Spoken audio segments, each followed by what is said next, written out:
বস্তায় চালের দাম ও নাম লেখার সরকারি নির্দেশনা মানছে না কুষ্টিয়ার ব্যবসায়ীরা। খোড়া যুক্তিতে নির্দেশনা না মানার অজুহাত দেখানো ছাড়াও চালের বাজার অস্থির করার প্রচ্ছন্ন হুমকি দিয়েছেন চালকল মালিকরা।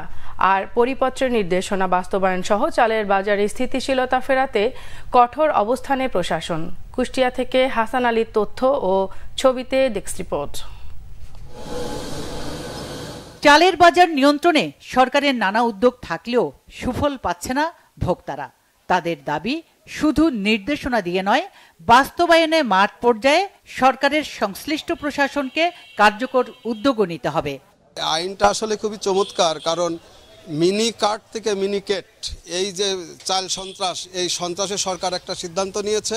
ভোক্তাকে আড়ালে রেখে সবাই যেন একটা প্রতিযোগিতায় নেমেছে কিভাবে মুনাফা তৈরি করা যায় রাতারাতি। খাদ্য নিরাপত্তার নামে যে আমাদের আমাদের অধিকার আছে, সেই অধিকারটা ক্ষুণ্ণ হচ্ছে।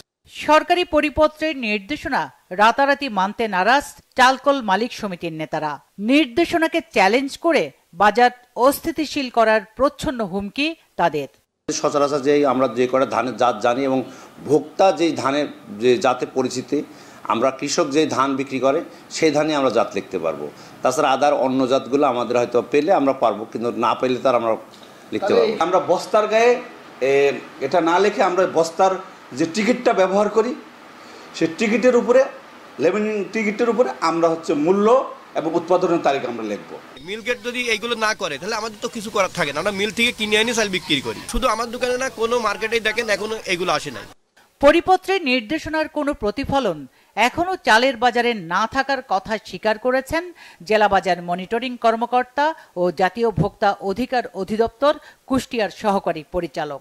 কোন জাতের ধান ব্যবহার করা হয়েছে এগুলো উল্লেখ করে দিতে হবে, এরকম একটা প্রজ্ঞাপন জারি হয়েছিল এবং সেই অনুযায়ী 1 বৈশাখ থেকে এটা চালু হওয়ার কথা ছিল। আমরা এটা নিয়ে কাজ করছি। আমরা আশা করছি যে খুব শীঘ্রই ভোক্তারা এ ব্যাপারে একটা সুফল দেখতে পাবে। নির্দেশনা না মানলে জরিমানা সহ সর্বোচ্চ শাস্তির আওতায় আনার হুঁশিয়ারি দিয়েছে প্রশাসন। এই ভূখণ্ডে ব্যবসা করতে হলে সরকারের আইন কানুন না মেনে ব্যবসা বাণিজ্য করবে।